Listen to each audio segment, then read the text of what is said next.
Halo semuanya, ketemu lagi dengan aku Alister dan selamat datang kembali di segmen Misteri Ali. Oke, aku lihat guys. Ini jelas banget sih. Jelas banget sumpah. Selain itu, gue ada sesuatu yang berdiri menghalangi pintu villa. Oke, ini hasil fotonya. Oke. Dan satu-satunya orang yang bisa ditanya untuk konfirmasi adalah Firda. Dan tiba-tiba aja ada laporan Firda muntah-muntah. Beberapa panitia turun tangan membantu Firda, namun gak lama, tiba-tiba dia pingsan. Firda pun dibawa ke kamar panitia cewek, gue ikut serta masuk dan begitu gue masuk, gue ngerasain ada satu sosok lagi di sini. Entah itu apa, posisinya di dinding, namun bentuknya asimetris. Asimetris itu gimana ya? Kayak mungkin aneh gitu ya bentuknya ya. Gak lama, Firda tiba-tiba kejang dan seluruh badannya mengeras. Tangannya mengepal dan gak bisa dibuka. Sontak kami langsung memegangi badannya dan mulai mencoba meruqyah teman kami ini. Selama Firda drop, bayang-bayang seseorang muncul lagi selain makhluk asimetris yang gue deskripsikan di awal. Tapi entah kenapa dia nggak begitu terlihat, tapi dia ada di sisi ranjang yang Firda tidurin. Gue pun mencoba menanyakan hal ini kepada pacar dari Firda yang juga anggota kelas gue, mengenal apa yang terjadi dengan Firda, dan ternyata hal ini adalah hal biasa baginya. Kadang ia bisa pingsan berjam-jam lalu mengoceh memberi nasihat. Di sana, gue terlihat dialog mengenai bagaimana Firda bisa sampai sejauh ini. Dengan kondisi seperti ini hingga akhirnya, gue menemukan titik terang yang sangat pas dengan apa yang gue pelajari selama ini. Tapi gue rasa itu nggak perlu dijelaskan, karena menyangkut pribadi Firda. Firda kemudian dihandle oleh beberapa teman cewek dari Rohis untuk dibacakan ayat-ayat Quran. Perlahan kejangnya berkurang dan Firda tidur walaupun lebih mirip pingsan karena sangat sulit dibangunkan. Ia hanya menjawab tapi matanya tidak terbuka dan badannya masih berat. Gue kembali ke ruang tengah dan berkumpul dengan yang lainnya. Di antaranya adalah panitia yang sebelumnya udah gue peringatkan tentang rasa gelisah gue ini, panitia acara dan logistik, serta beberapa anggota kelas lain. Setelah menemukan banyak kecocokan dengan yang gue lihat terhadap apa yang Firda lihat, gue memutuskan menulis semua yang gue lihat di sana dalam note HP sambil sesekali memfoto. Semakin kesini, sosok yang mengawasi kami terasa terus bertambah. Semua serba sekilas. Bayangan-bayangan itu muncul di sekitar tempat gue duduk. Hawanya juga aneh. Gue merasa nggak aman, bahkan di saat kondisi di sekitar sedang ramai. Percaya atau enggak, bahkan ada bayangan-bayangan yang berseliweran muncul di tengah kerumunan peserta makrab yang lagi tidur-tiduran atau ngobrol-ngobrol. Bahkan ada juga sesuatu yang berdiri tanpa gerakan di depan pintu yang tertutup tadi, lalu tiba-tiba menghilang.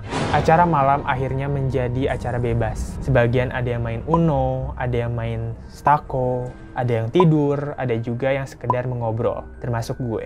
Saat itu gue hanya bisa mendengarkan, walaupun fokus gue pecah. Karena dari sudut arah kolam renang, ada wanita berbaju merah, mematung, dan bisa gue pastikan itu bukan teman gue. Dan siapa yang mau berdiam diri berdiri di tepian kolam di tengah malam.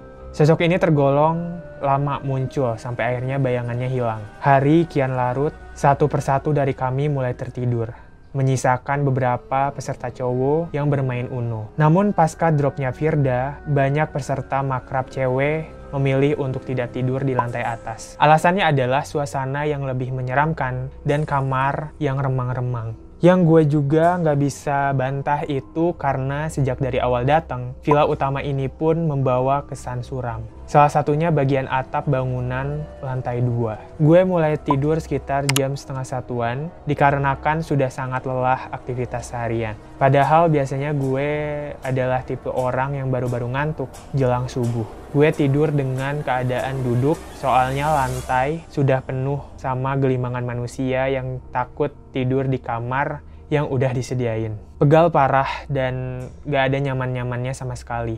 Sekitar 3-4 kali gue terbangun, sekedar berganti posisi atau meregangkan badan. Untunglah hingga azan subuh berkumandang, tidak ada kejadian janggal yang gue alami. Kemarin kami sempat mengadakan acara games di sini, dan gue nggak merasakan apa-apa, namun kali ini hawanya seakan-akan hawa nostalgia. Entahlah bagaimana gue menjelaskan ini, ketika hadir di sana, gue merasakan suasana rumah dengan anggota keluarga tengah bermain-main. Aneh, tapi itu yang gue rasa. Di lokasi ini, tadi malam gue merasa melihat sosok pria tinggi berdiri diam di samping pohon. Namun siang ini tidak. Keseluruhan rentetan acara pun usai. Gue masih mengantongi tanda tanya besar terhadap apa yang gue lihat dan gue catat dalam notes handphone gue. Gue sangat penasaran setibanya di kosan. Setelah istirahat, gue akan menanyakan ini ke Firda. Gue sengaja hanya akan menyebutkan tempat dan gue minta Firda menjelaskan apa saja yang ada di sana, kemudian menyocokkan dengan apa yang gue lihat. Apakah masih kebetulan atau semuanya sama. Gue lantas chat Firda tanpa sebelumnya menunjukkan note yang ada gue buat. Gue pun mulai nanya ke Firda, mungkin kalian akan merasa aneh dengan percakapan kami, tapi memang begitu ciri khas Firda saat chattingan. Setelah gue tanya, Firda pun menjelaskan dengan detail. Kamar panitia cewek ada yang namplok di dinding deket jam dinding, bentuknya gak beraturan, berlendir gitu, tapi kepalanya kayak cewek. Ini sosok yang gue lihat pas pertama kali masuk kamar panitia cewek buat nanganin Firda. Dia ini memang udah sampai di tahap detail saat lihat mereka. Pagar samping Wisma yang deket WC, kakek tua yang gak ada kakinya. Awalnya gue bingung karena sosoknya beda. Sosok yang gue lihat ini adalah seseorang kurus dengan kepala botak dan punggung bungkuk. Badannya mirip dengan Lord of the Ring, tapi akan ada jawabannya nanti. Yang di ayunan cewek satu kayak dewasa sama anak kecil lari-larian. Ingat dengan gue bilang suasana rumah, apa itu muncul dari keakraban anak kecil dan perempuan ini, entahlah. Kayak yang keempat itu di sudut kolam renang, itu ada cewek. Tapi kadang dia itu ada di dalam kolamnya. Di parkir motor, hitam gede banget, mukanya merah. Lagi-lagi sama sosok yang gue lihat sedang mengepung kami di sesi api unggun. Tak hanya di situ, Firda menjelaskan lebih rinci dan jelas lagi. Bahkan beberapa tempat yang belum sempat gue tanyain. Tapi udah gue foto tanpa berniat menanyakan ke dia karena gue nggak lihat apa-apa di sana. Cuma ada rasa gelisah seperti meja makan, di pintu, dan genteng tanpa melihat ada sosok di sana. Tapi tiba-tiba langsung Firda indikasikan keberadaan sosok yang ada di sana. Dekat api unggun kemarin ada pocong dekat lampu taman. Di dapur ada ular. Di kursi yang tempat makan ada cewek satu palanya kebalik. Yang di foto sebelumnya posisi cewek kepala kebalik itu ada di sini. Oke, aku nggak bisa lihat apa-apa sih, sumpah. Yang ini, bukan IndiHome soalnya, kan anak Indigo. Di lampu gantung yang deket TV, kemarin ada kayak tuyul gitu. Tapi nggak tahu tuyul apa bukan. Kamar yang sebelah kamar panitia cewek yang nggak dibuka, depannya dijagain sama yang gede hitam berbulu gitu. Ini bayangan yang berseliweran tadi. Gue bisa aja tunjukin foto ruang tengahnya, tapi gue rasa kurang etis. Dan sosok yang diam dekat pintu yang terkunci itu menurut Firda adalah penjaganya dari ruangan tersebut yang entah apa isinya. Dan pernyataan ini yang sulit gue gambarkan. Firda bilang, terus pas Firda berenang kakinya Firda dipegangin. Kayak ada dipegang-pegang dari dalam air. Terus kayak ada yang manggil, Neng, tulungan, Neng, tulungan. Ternyata sosok ini wanita berbaju merah yang berada di sudut kolam dan kadang berada di dasar kolam. Dan ini baru pertama kali gue punya suatu ketakutan terhadap kolam renang. Kebayang ditarik ke dasar dan saat lu lihat ke kaki lu ada tangan pucat mencengkeram. Firda kembali menceritakan tentang proses ketika ia drop dan kesurupan. Kata Firda, pas kita udah ngomongin si Doi, si wanita dari jendela, Doi ngedeketin Firda, dia langsung namplok di punggung Firda. Kayak mau masuk lewat tulang-tulang rusuk sama kepala. Rasanya kayak ditusukin jarum suntik yang banyak, sakit banget. Perut mual parah, darah jadi ngerasa dingin. Terus tuh teman-teman si Doi langsung banyak yang nampakin diri pas Doi berulah. Tahu apa maksud teman-teman Doi? Kata Firda. Sejak awal saat api unggun kita udah dikepung pocong. Akhirnya gue balas berkomentar. Beberapa poin sosok yang gue lihat berbeda dengan apa yang Firda lihat Akhirnya gue coba menanyakan kalau yang gue rasain itu ini, kayak ngasih screenshot note gue dan jelas tertulis terakhir diedit kemarin 2346. Namun beberapa sosok yang gue lihat beda dengan yang dia lihat. Dan kemudian gue tanya lebih detail. Ini SS-nya yang pocong bertebaran seperti sebuah koloni hampir di setiap sisi lapangan. Malam itu ada pocong berdiri di sana. Oke, semua terjawab. Batin gue, kelebatan-kelebatan putih, sosok yang mengintip, pocong yang berdiri diam di dalam wisma, manusia laba-laba dan makhluk hitam besar di balik pepohonan. Kami benar-benar dalam lingkaran mereka saat itu. Hanya saja kebanyakan dari kami adalah orang-orang normal. Jadi mereka nggak ngerasain, terus harusnya ngerasain sih, cuma nggak ngelihat gitu ya. Namun lain cerita, dikepung oleh sosok mengerikan di suatu lokasi gelap gulita, dan kamu adalah seseorang berkekurangan yang mampu melihat mereka. Pengalaman buruk macam apa lagi yang bisa kamu harapkan selain ini? Mungkin ada yang tanya, kan gue nggak ngapa-ngapain, kenapa sampai kena dan siapa yang nempelin gue? Jadi sebenarnya gue berbuat cukup sompral di sana. Ketika Firda down dan kesurupan, gue jalan ke belakang, depan wisma kedua, tempat cewekmu kena tadi. Di sana gue nunjuk-nunjuk acak mereka pakai jari telunjuk kiri, sambil gue hina-hinain satu-satu. Gue marah karena kami diganggu, padahal hari belum terlalu malam dan kami gak berlaku aneh-aneh.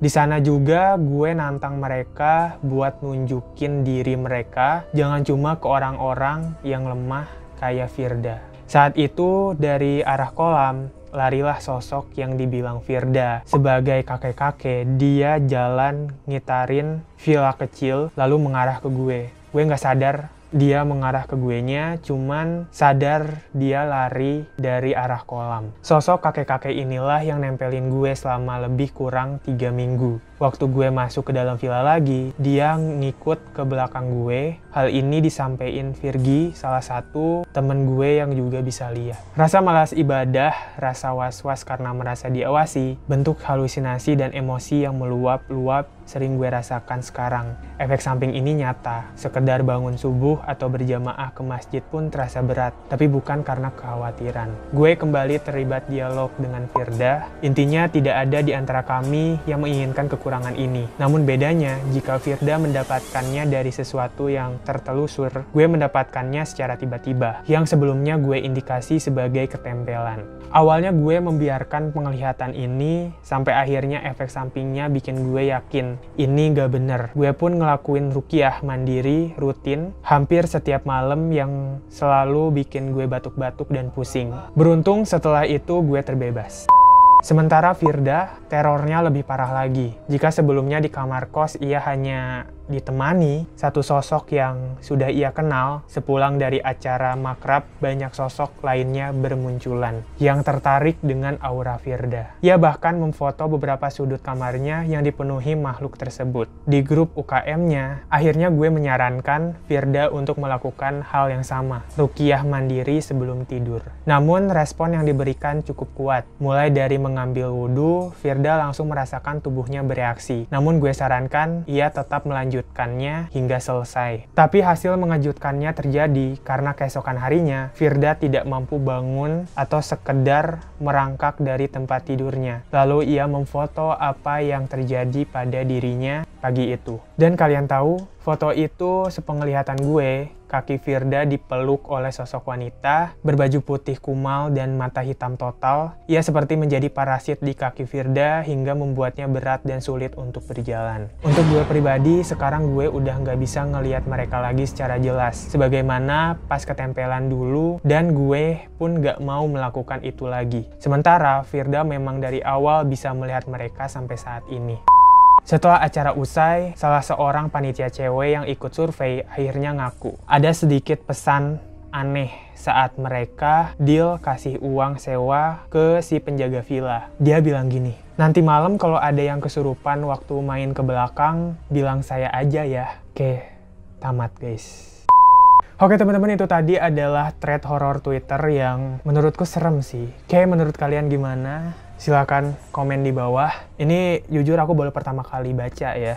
Jadi mungkin sorry banget kalau aku fokus ke teks ya. Mudah-mudahan bisa menghibur juga. Terima kasih banget buat teman-teman yang udah nonton video ini dari awal sampai akhir. Sekali lagi aku ucapin terima kasih banget buat kalian juga yang udah setia nungguin video terbaru dari channel ini. Kita ketemu lagi di video selanjutnya. Kalau misalkan kalian ada ide atau saran ya untuk video-video selanjutnya, boleh komen di bawah. Have a nice day.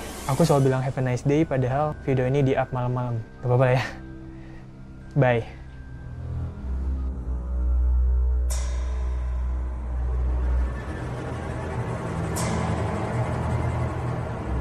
Di acara itu gue bertindak sebagai ketupiak,